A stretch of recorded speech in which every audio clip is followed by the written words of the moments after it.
گفتار موسیقیمان را از سلسله سرود زندگی آغاز می‌کنیم.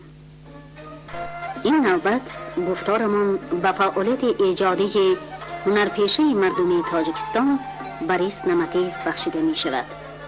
مهی نازک بدن گردید رام آیسته آیسته شتاب آن آهوی شوخم بدان آیسته آیسته اما آرم از بری سالش جامی شیرین را کند گر شوخی من هرگه خیرام آیسته آیسته کند گر شوخی من هرگه خیرام آیسته آیسته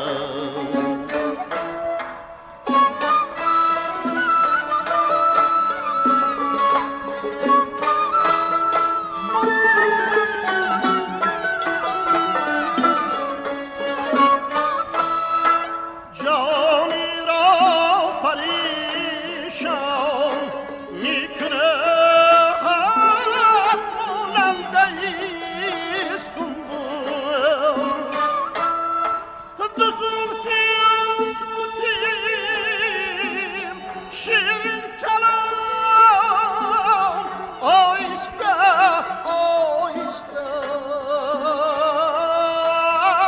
یاره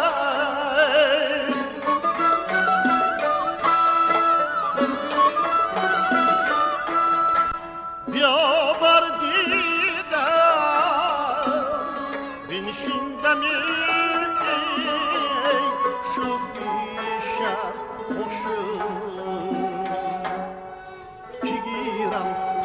لبت هر لحظه کن آیسته آیسته بگیرم از لبت هر لحظه کن آیسته آیسته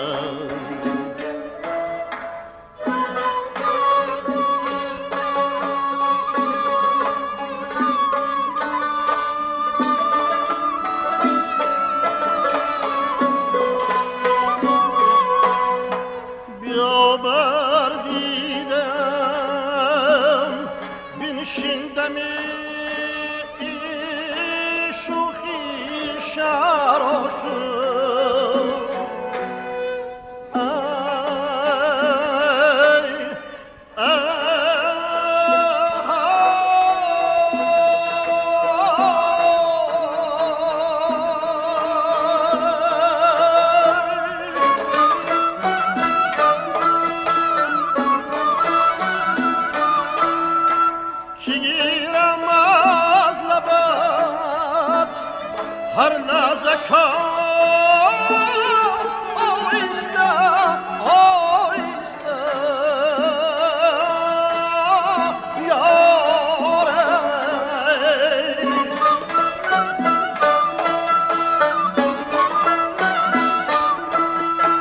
نماید بر جوابش مهر پنهانی تبسم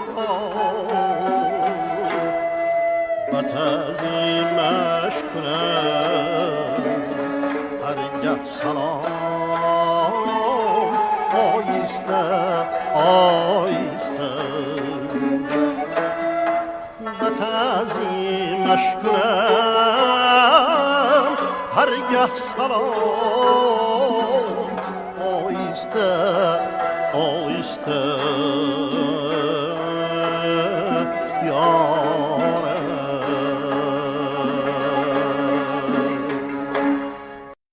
شنوندگان محترم، شما در اجرای هنرپیشه شناخته باریس نمتیف سرود کلاسیکی چپانداز اشاق را به شعر مهری شنیدید. بوریس نمتیف سالهای زیاد در تئاتر درامایی به نام لاهوتی کار کرده، در اسپکتاکل های گوناگون آبرازهای عجایب و خاطرنشین آفرید. پهلوی دیگری فعالیت این هنرور سرایندگی است. سالهای آخر او هرچند به نفقه برآمده باشد هم با انسمبل مقام خوانان به نام فضل‌الدین شهابوی شرکت مردمی صدا و سیما همکاری می کند. یک قطار ترانه ها از قسمت های گوناگون شش مقام در اجرای او محض طی سالهای آخر به نوار برداشته شدند. گفتار این ساعته سرود زندگی با اشتراک خود بوریس نمتیف صورت می گیرد. اینک توجه کنید به مصاحبه محرر کلان اداره برنامه های موسیقی رادیو ابرار احراری با این سراینده. محترم نمتیف، گفتار این ساعته ما با سرودی چپاندازی اشاق آغاز شد و این سرود اگر خطا نکنم در سپکتاکل سخن و شمشیر هم استفاده گردیده بود. با همین سپکتاکل گویا یک دوره پر ایجادی شما در تئاتر جنبش یافت. اویدی پیدایش همین سپکتاکل چی گفتنی ها دارید؟ خیال باز در دل آرزوی داشتم که یک سپکتاکل به صحنه گذاریم که در آن سرودهای کلاسیکی شش مقام صدا دهند و این سرودها به هم پیوسته معنی حیات، پستی و بلندی زندگی را افاده کند. من این فکر خود را به دراماتورگ جمعه قدوس گفتم. به او معقول شد. بعد چند وقت او پیسه سخن و شمشیر را نوشت. هنرپیشه تئاتر به نام لاهوتی همکار من ناصر حسنوف هم چون کارگردان آن را به صحنه گذاشت. در این سپکتاکل سرودهای سرخوار آرامی جان، چپانداز اشاق، زلف پریشان، شهناز گلیار و همچنین پاره های جداگانه از سپکتاکل هایی که من سالهای زیاد در آنها رول های اساسی را می بازیدم افاده شد. این سپکتاکل بارها در صحنه تئاتر به نام لاهوتی گذاشته شد. همیشه تماشابینان بسیار بودند. ما سپکتاکل سخن و شمشیر را در شهرهای سمرقند و بخارا هم گذاشتیم. مردم این شهرها آن را خیلی خوش قبول کردند. من تا حال از مخلصان سمرقندی و بخارای مکتوب ها میگیرم. آنها باز خواهش دیدن سپکتاکل های ما را دارند. حتی یک نفر از سمرقند در نامش گفت است که بینای تئاتر اپرا و بالت سمرقند امکانی جای دادن همه شوقمندان را نداشت.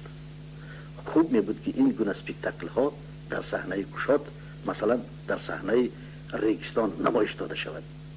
عموما خلق سمرقند بسیار سرودهای کلاسیکی شش مقام را دوست می دارد.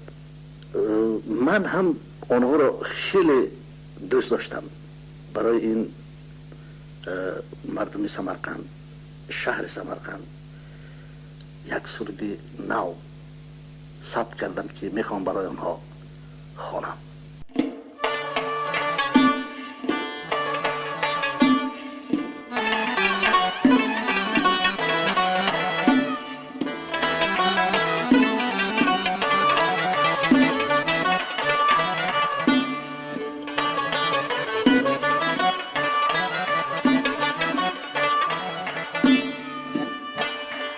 یا خوش دل نشین جوشی بهاران در سمرقند است. گلندام و سمنبو لاله رویان در سمرقند است.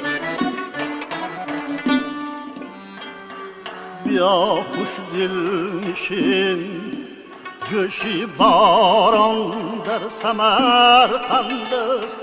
گلندام و سمنبو لاله رویان در سمرقند است. گلندام و سمنبو لاله رویان در سمرقند است.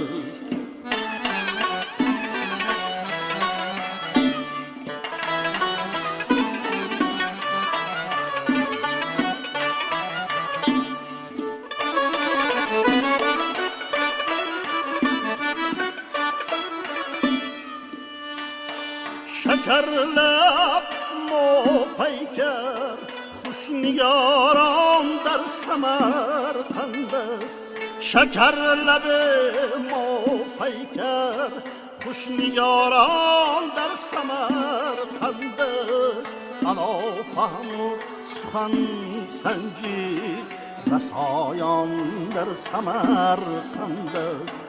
انا فهم و سخن سنجی رسایان در سمرقند است.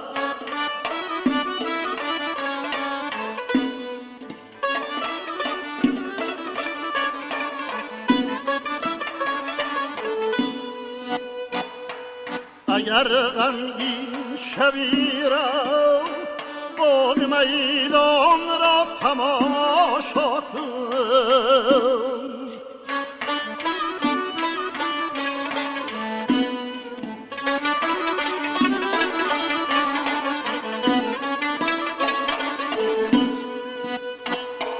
شوی بی بی خانی امرگیستان را تماشا کن.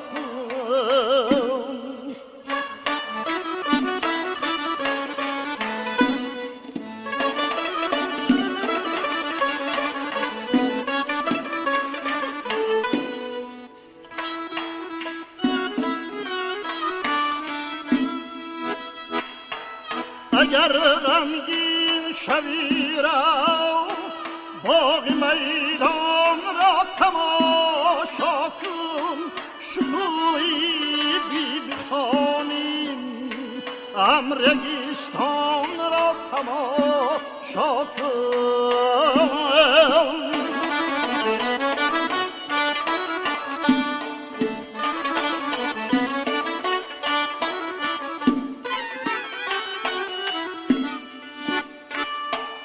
شیرین تر چون نبات است آبی رحمت نیز در عالم به خود هرگیز نیابد.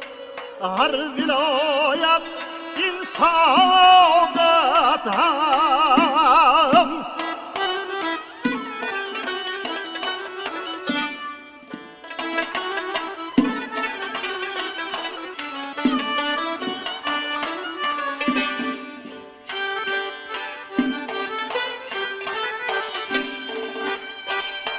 شیرین تر چون نبات است آبی رحمت نیز در عالم به خود هرگیز نیابد. هر ولایت این سعادت هم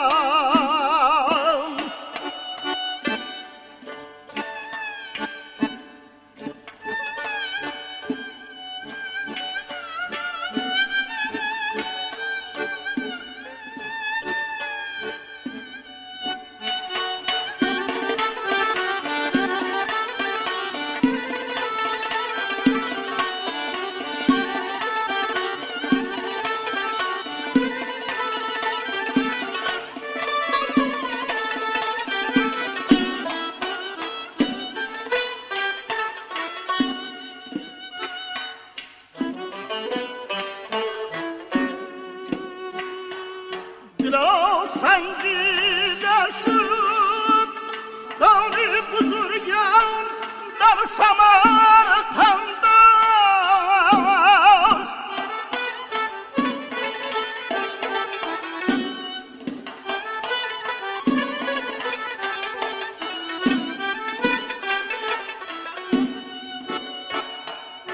شندام و پریر نازنینان در سمرقند است.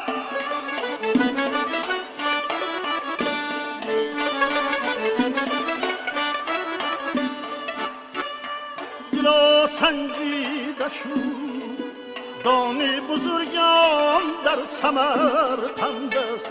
خوشندام و پریر نازنینان در سمرقند است. بیا خوش دل نشین جوشی بهاران در سمرقند است، گلندام و سمن بود لاله رویان در سمرقند است، گلندام و سمن بود نازنینان در سمرقند است. سالهای آخر شما با انسامبل مقام خانان شرکت صدا و سیما همکاری دارید. در حیات آن هنروری هم میکنید. از آن دمی که با انسامبل مقام خانها با همکاری شروع کردید وقتی زیادی نگذشته است. ولی در این مدت نچندان زیاد شما یک قطار ترانه های مشکل و نازک شش مقام از قبیل نصراللهی، عراق بخارا، چپانداز قلندری، سرخبار آرامجان، آرز دوگا و غیره ها را تیار کرده به نوار ثبت کردید. مگر تیار کردن این مقدار سرودهای کلاسیکی به آسانی میسر شد؟ البته نه ابرار جان، البته نه. هر یک سرودی کلاسیکی از صنعتکار مهنت و مشقت زیاده را طلب میکند. من بیشتر این سرودها را در دوام فعالیت هنریم میخوندم، ولی آن سالها حس میکردم که این برای ثبت آنها حالا بر وقت است.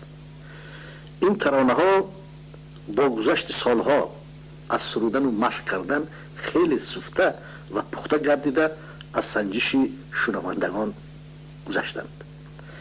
بسیار مخلصان آوازم به مانند ادیبان ساتم نوزاده، جلال کرامی، قطبی کرام، عبید رجب، عالم نمایان محمد جان شکروف و دیگران به من ثبت کردن این سرودها را مصلحت میدادند. من از سخنهای آنها شاد میشدم، الهام میگرفتم. شما اشاق کلان را به شعرهای هم تاج دولت و هم شاهین خوانده اید. یکی را بر وقت ثبت کردید و دیگری را دیرتر. بگویید که این سرودها از همدیگر فرق دارند؟ در بین این سرودها فرق جدی نیست.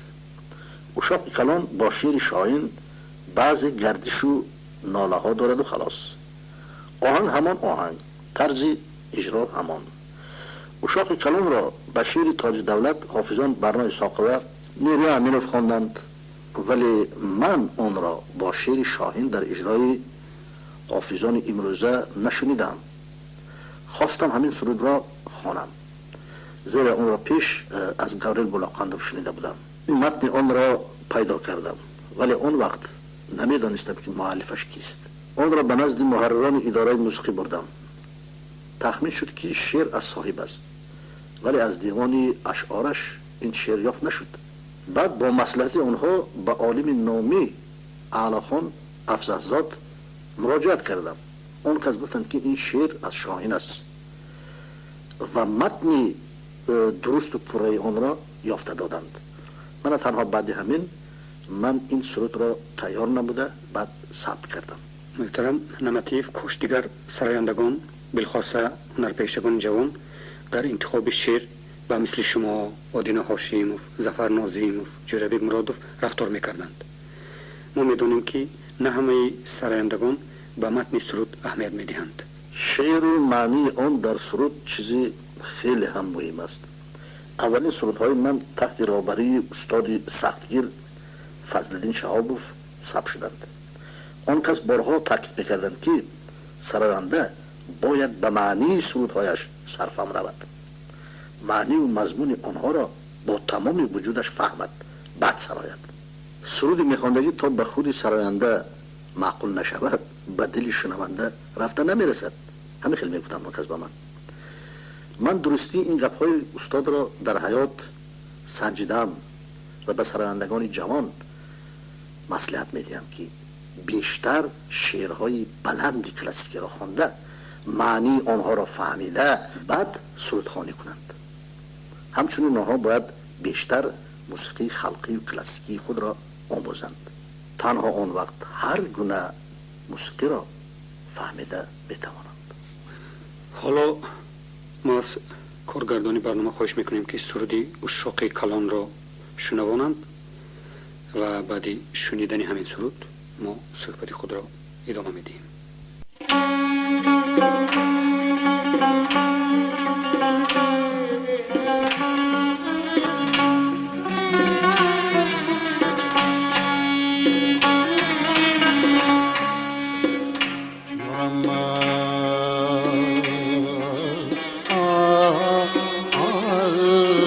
جانیم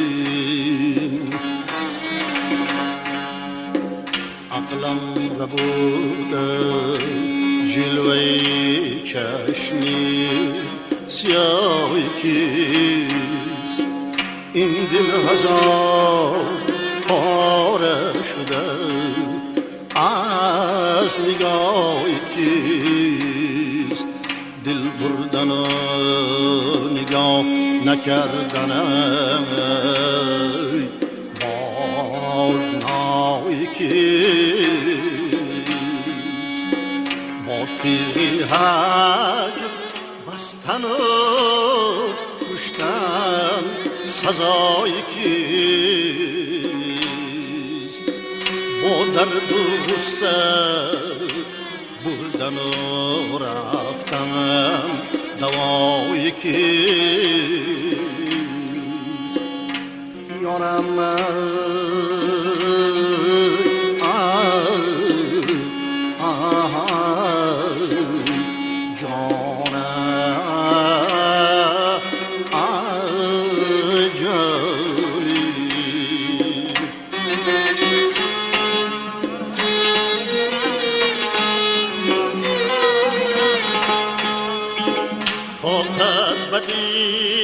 نمانده و مردم دوای من اردم به تیغی هجر تو کشتم دوای من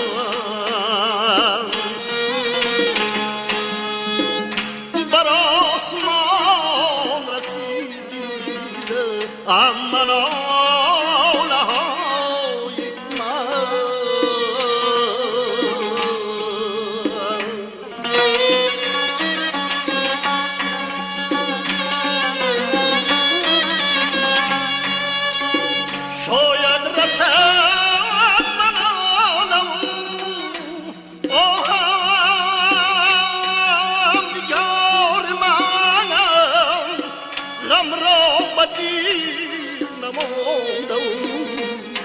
جبر و جفا یکیست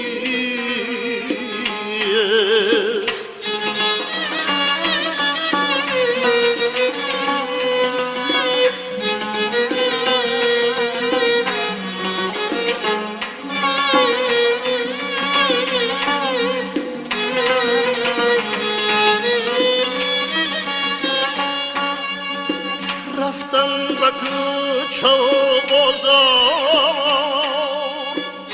دیدن برای تو یارم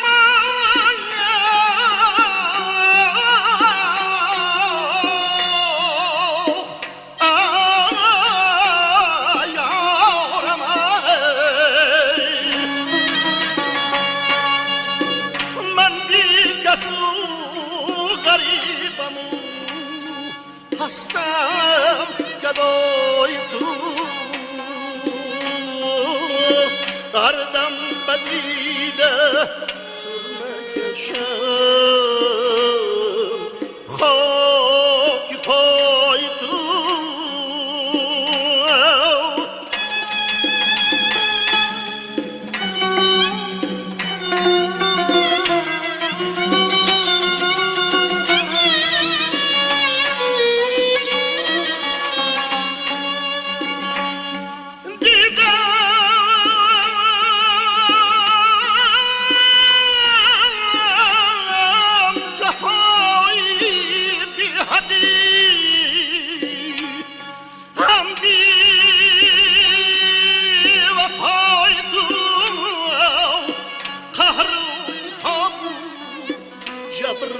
تظلم برای کی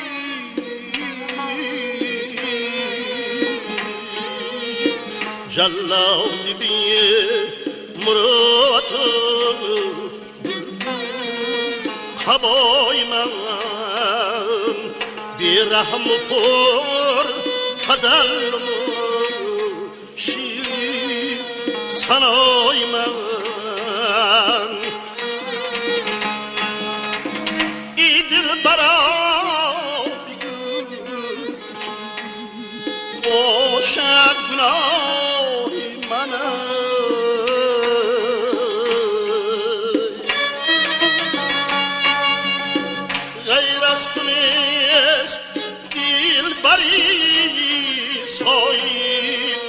پای من خوردم جفا جبر تظلم برای کیست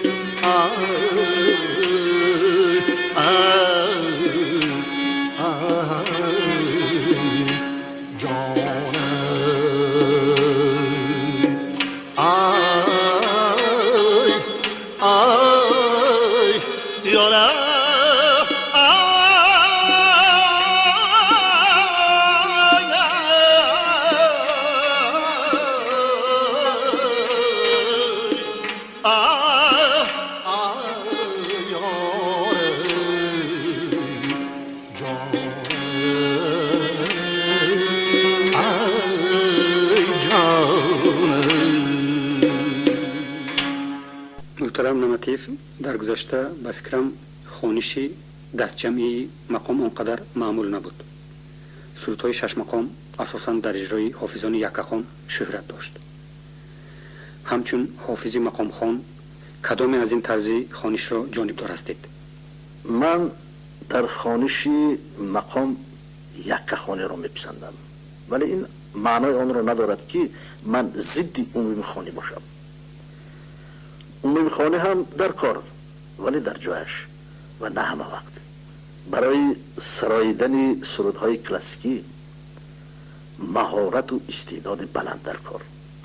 سرودهای شش مقام اوجهای بلند و عجایب دارند که آن را نه همه سرایندگان اجرا کرده میتوانند. استاد فضلالدین شهابوف میگفتند که ارزش هنری حافظی که اوجهای بلند شش مقام را خوانده میتواند از جواهرات و سنگهای قیمت بها بالاست. یکخانی به چه قادر بودن سراینده و چی استعداد داشتن او را معین میکند. اگر حافظ با استعداد باشد در یکخانی تمام زیبایی و تابش‌های رنگین سرودهای کلاسیکی نمایان میشود. همین چیز را ما در خوانش گروه حافظان کم مشاهده میکنیم. بنابر همین هم پیش استادان یکخانی میکردند. دملا حلیم، اوتا جلال، لیویچه، حاجی عبدالعزیز، صادر خان، شاه نظر صاحب و بابا قلکه فیض‌الله، فضلالدین شهاب و احمد بابا قلو محض در یکخانی شهرت پیدا کردند. من میخوام که همین طرز خوانش شش مقام انکشاف یابد و در این راه جوانان با استعداد بسیار شوند. محترم نمتیف، شما در باره اوجهای بلند سرودهای کلاسیکی، نازکی های آن، گردش های آن، در باره یکخانی فکرهای جالب گفتید و چند سرودهایی که به قریب شما ثبت کردید همین گفته های شما را یعنی اثبات میکنند. به قریب شما سرود نصر چارگاه را به شعر ترابی تیار کردید. من میخواستم آیدی چنو آماده شدن همین سرود از شما چند گفته های شما را فهمم. مرحمت ابرار جان، من به شما میگویم این سرود نصر چارگاه در حقیقت بسیار یک سرودی مرکب، بسیار یک سرودی عجایب است. این را استاد من نیروی امینوف بسیار با یک حسیات بلند اجرا کردگی. من کوشش کردم که همین سروده ثبت کرده خوانم. مرحمت، من حاضر همین را میخوانم، بعد سانه دوام بدیم.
تسیر دهانو میان داردم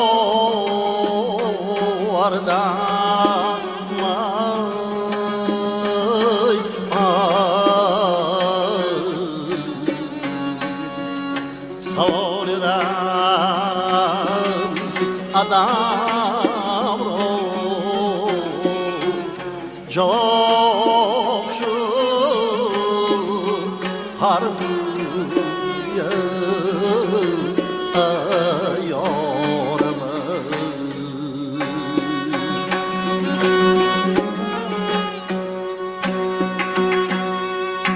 دور ازت میزند تنم بر مه و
برای خنجری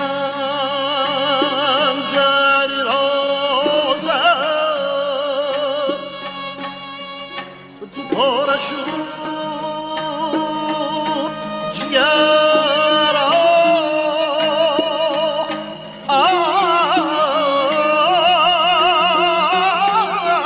یارم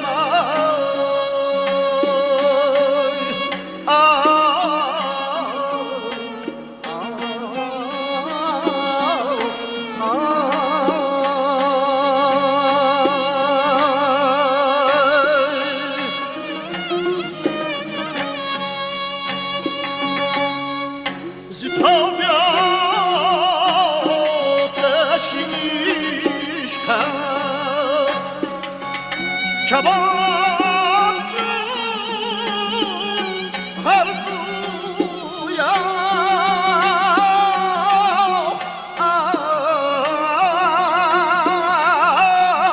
یارم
وفای خوب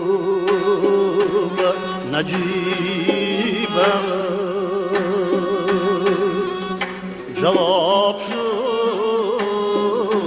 اردو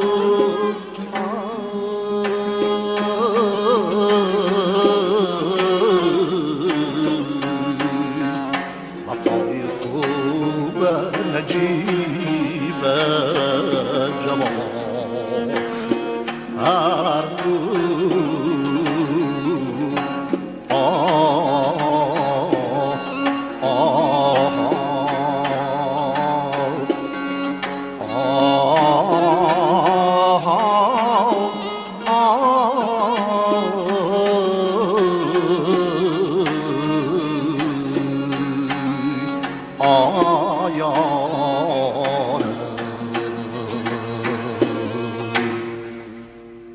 سرود مشهور شما زلف پریشان بر غزل بیدل به شنوندگان سرشمار معقول است. هواداران موسیقی در نامه‌های بیداری ما ارسال داشته خود بیشتر شنوانیدن همین سرود را از ما درخواست می‌کنند. گروهی از مخلصان آواز شما بعضا زنگ زده چی نوع دریافت کردن ثبت این سرود را از ما می‌پرسند. این چیز به خود شما هم عیان بودگی است. البته برای سراینده همه سرودهایش عزیز است، ولی بین آنها سرود نیست تولید می شود که با دل و جان حافظ سخت پیوند بوده تمام عمر با اوست. چنون سرود به هر یک سراینده هست، هم آدینه هاشمی، هم جرابی مرادف، هم برنای ساقبه این گونه سرودهای خود را دارند. از من در توی معرکه ها جمع آمدهای رفیقان در اول خواندن سرود زلف پریشان را خواهش میکنم و من آن را چندین بارها میخوانم و از آنها افتخار میکنم که این سرود من به شنونده الهام میبخشد، به او شادی و فرح میآورد. هر یک سراینده این چیز را آرزو میکند.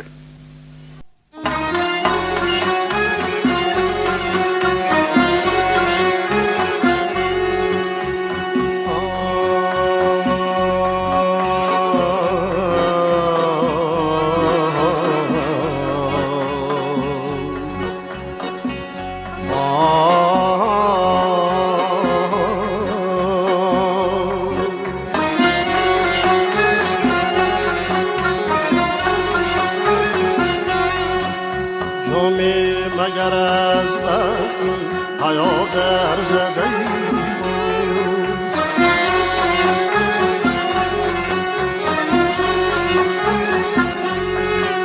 کاتش بدلی شیشه و ساغر زده باز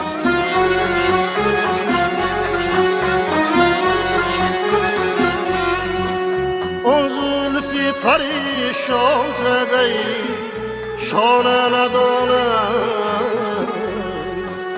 بر دفتری دلهازی چون مستر زده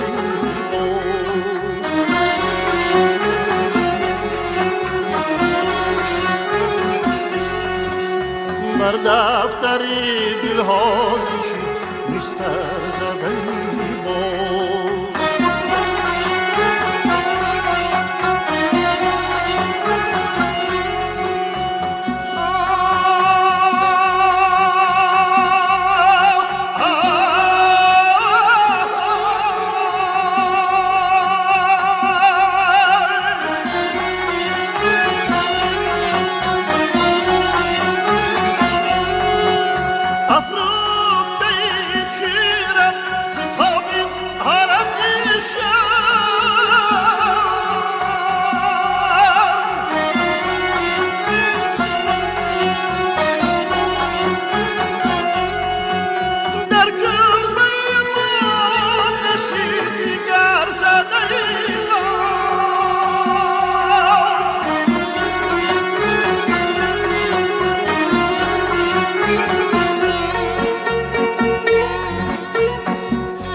خراب اختر زدی بود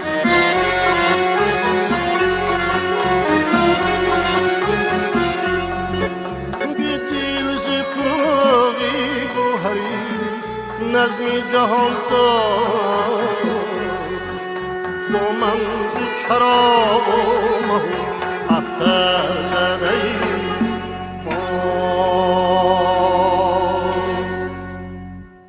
چند قبل شما یک سرودی بسیار قسمه قدیمه را با نام ترانه های مورگی تیار کردید. مورگی خانی در گذشته در بخارا خیلی معمول بود و خوب است که در احیا شوی این نوع سرودخوانی شما و دیگر حافظان نامی و جوان جمهوری امروز سهم گرفته ایستادند. میخواستم در خصوصی همین سرود کمی به شنوندگان معلومات دهید. من ترانه های مورگی را به مثل سرودهای شش مقام از خردسالی شنیدم. خدا رحمتی مادر کلانم، مادرم، عموما اولاد ما در دسته هنریه که در بخارا به نام سازنده ها مشهور بود اشتراک میکردند. دسته سازنده ها اساساً از زنهای هنرمند تشکیل شده بود. هنرپیشگان اون هم سرود میخوندند، هم میرقصیدند و هم دایره مینواختند. بیشتر سرودهای خلقی ترانه های مورگی میخوندند. هنرنمایی آنها یک حسن تراوت خاصی داشت.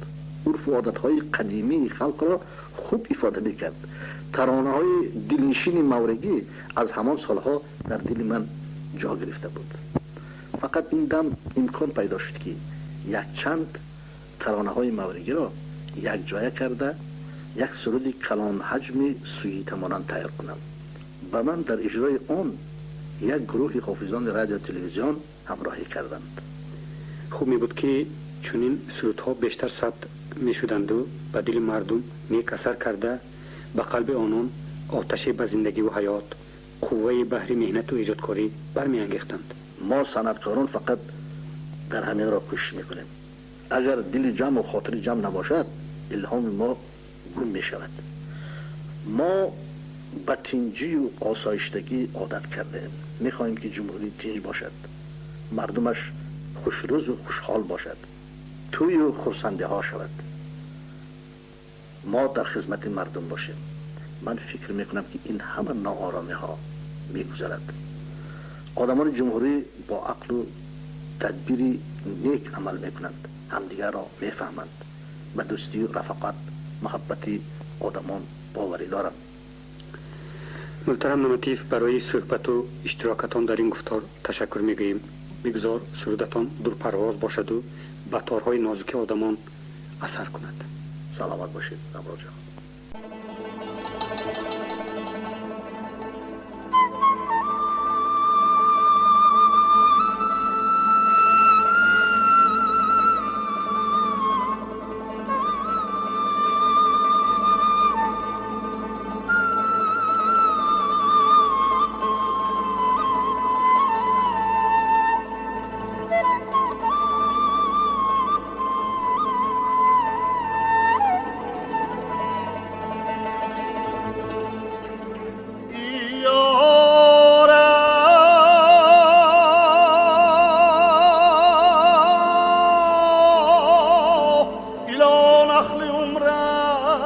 از جوانی بهره‌ور گردد، نهال قامتت از شاخی دوران پر ثمر گردد، که هر جا پای مانی کفی پای تو زر گردد، تو هر جا که دشمن داری همش کر کر گردد.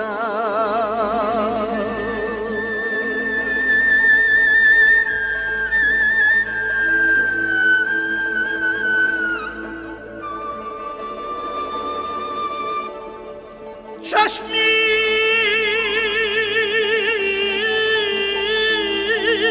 بدی خلق به چشمی مستت نرسد، زلفت زلبانی می پرستد نرسد چشمی بدی خلقه کر میبینم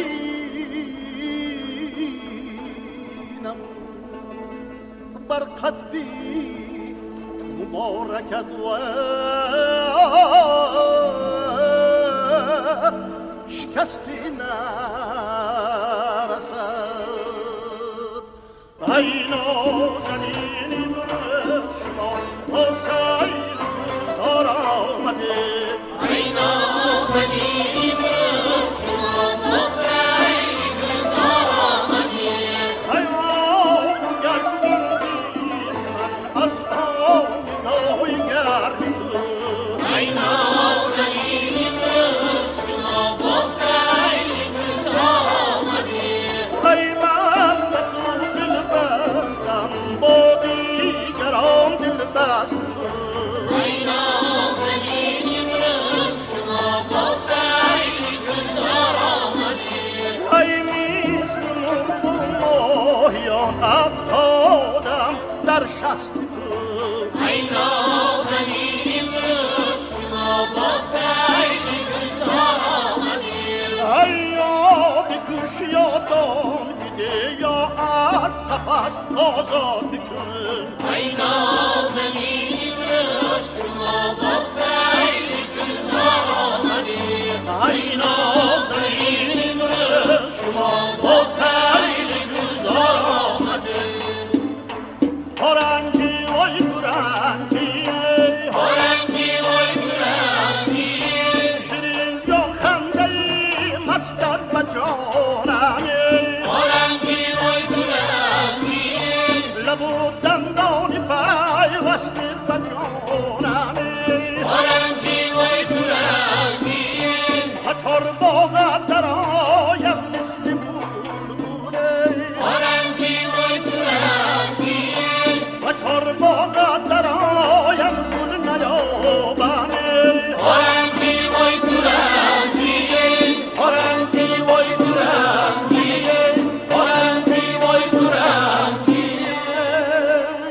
سفیدی من گلی برگی دیدی من سفیدی من گلی برگی دیدی من هم تو روم و پیشنه سفیدی من گلی برگی دیدی من یه دفعه زنم و گلشنه سفیدی من گلی برگی دیدی من پای من علم کنه سفیدی من گلی برگی دیدی ششتا خمار کنه سفیدی من گلی برگی دیدی من آرام جان من شما سفیدی من گلی برگی دیدی من سر روان من شما سفیدی من گلی برگی دیدی من دلبر جان من شما سفیدی من گلی برگی دیدی من پرچمیان من شما سفیدی من گلی برگی دیدی من سفیدی من گلی برگی دیدی من سفیدی من گلی برگی دیدی من من در عجب و عجب نه من در عجب از یاره من در عجب و عجب نه من در عجب از یاره از آمدنت اگر خبر می داشتم یاره من در عجب و عجب نه من در عجب از یاره در پیش رفت گلی سمر می داشتم یاره من در عجب و عجب نه من در عجب از یاره گل می کاشتم گلی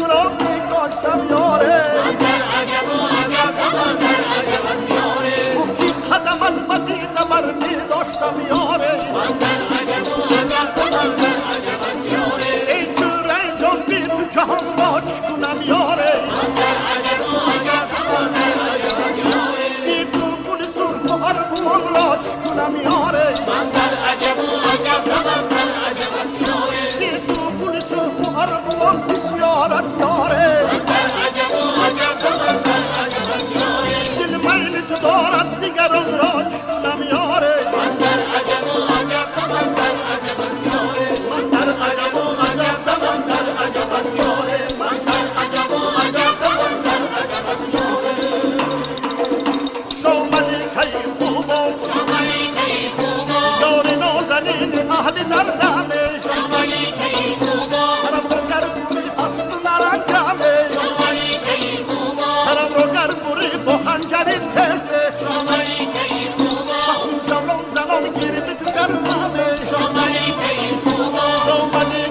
خوبان شما ای خوبان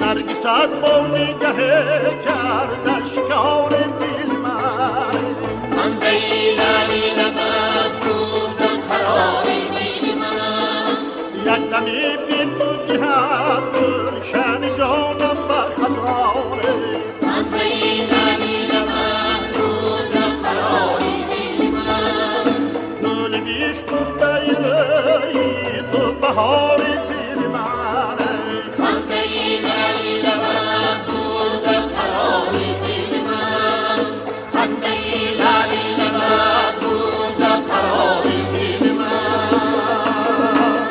لالی لبت کام من تا نشود نمی شود در دلم و جان من تا نشود نمی شود از سر کویتی حبیب جای دیگر نمی روم جای دیگر اگر روم بی تو بسر نمی روم جای دیگر اگر روم بی تو بسر نمی روم